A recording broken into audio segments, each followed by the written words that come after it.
ప్రేమ ఎంత గొప్పదో చూడండి. ఏదైనా తోటలో ఉండగా మనమే దూరం అయిపోయాం, మరలా దగ్గరికి వచ్చి ప్రత్యక్షపు గుడారం కట్టండి, నేను మీతో వస్తానన్నాడు. ఆ ప్రత్యక్షపు గుడారం ఎందుకు? ఆ ప్రత్యక్షపు గుడారంలో దేవుని యొక్క సన్నిధి ఉండి ఇశ్రాయేలుని ఎలాగ నడవాలో బోధిస్తూ, ఏ మార్గంలో నడవాలి, ఎలాగ జీవించాలి, ఏం మాట్లాడాలి అన్ని కూడా తర్ఫీదిస్తూ ఉంటుండగా ఇశ్రాయేలుల పక్షంగా దేవుడుండిన కారణం చేత శత్రు సమూహాల గుండెలు కరిగిపోతున్నాయంట. ఎందుకనగా శత్రు సమూహాలకు భయం పుట్టిస్తుంది మన దేవుని యొక్క సన్నిధి. హల్లెలూయా. అయితే ఉన్నటువంటి ఉన్నతమైనటువంటి దేవుని యొక్క సన్నిధిని కూడా కోల్పోయి పాపముల ద్వారా దేవాది దేవుడు మన దగ్గరకు రావడమే గొప్ప భాగ్యం. కానీ ఆ భాగ్యాన్ని ఏం చేస్తారు? వాక్యం అందుకే రాయబడింది, దేవుడి యొక్క కృపను, దేవుని యొక్క రక్తమును మీ కాళ్ళ కింద త్రొక్కి అని వాక్యంలో రాయబడింది. చూడండి, ఆయన కృప ఎంత గొప్పదమ్మా, ఆయన యొక్క రక్తం ఎంత గొప్పది, ఆయన యొక్క ప్రాణ త్యాగం ఎంత గొప్పది. ఈ త్యాగం అంతా కూడా దేని కొరకు చేశారు? మన మీద ఉన్నటువంటి ప్రేమతో. మన మీద ప్రేమించడానికి మనలో ఏమంత అర్హత?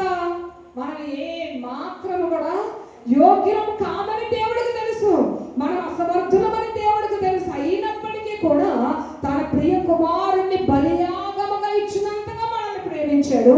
ప్రియ కుమారునిగా వచ్చినటువంటి యేసు ప్రభు వారు తన ప్రాణము కంటే ఎక్కువగా మనల్ని ప్రేమించారు. ఎంత త్యాగము చేసి చేసి మన హృదయాలలోనికి దేవుడు నివాసం చేయడానికి ఎంత త్యాగము చేసి మనకు అంత సమీపం అయిపోతుండగా ఈ రోజున మనం ఏం చేస్తున్నాము?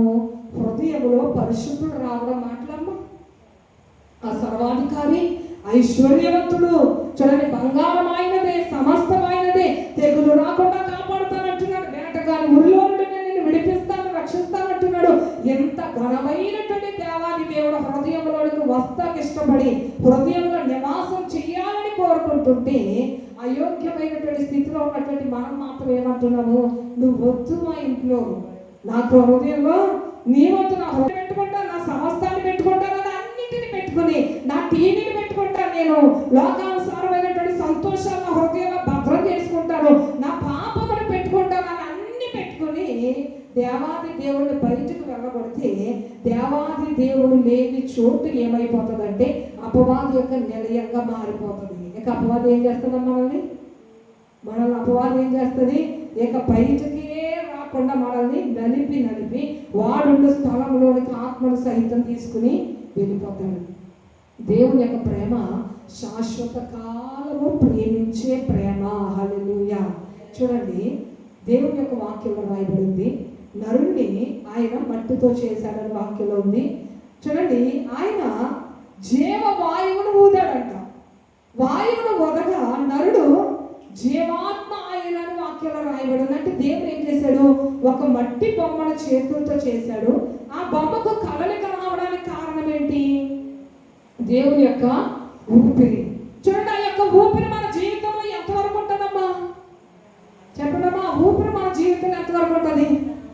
చచ్చిపోయే వరకు పడుతుంటుంది. అంటే ఆయన ప్రేమ ఎలా ఉంటుందమ్మా? పుట్టినది మొదలుకొని, పుట్టిందనే కాదమ్మా, తల్లి గర్భంలో రూపొందించబడుతున్నప్పుడే తల్లి ఒడిలోనికి రాకముందే దేవుని యొక్క శ్వాస బిడ్డలో ఉంటుంది. హల్లెలూయా. ప్రారంభం నుంచి ఇప్పుడు నేనైనా మీరైనా తల్లి గర్భంలో ప్రారంభించబడినప్పటి నుంచి దేవుడు ఊపిరితోనే ప్రారంభమైంది. ఆ తర్వాత తల్లి ఒడిలో ఉంటాము, తండ్రి ఒడిలో ఉంటాము, భర్త, కుటుంబము, పిల్లలు అన్ని వస్తాయి, బంధాలు మారుతాయి. మన జీవితంలో ఎంతో మంది వస్తారు, పోతారు. లాస్ట్ మనం మరణం అయ్యేటప్పటికి ఫస్ట్ నుంచి లాస్ట్ వరకు ఉండేది ఎవరమ్మా?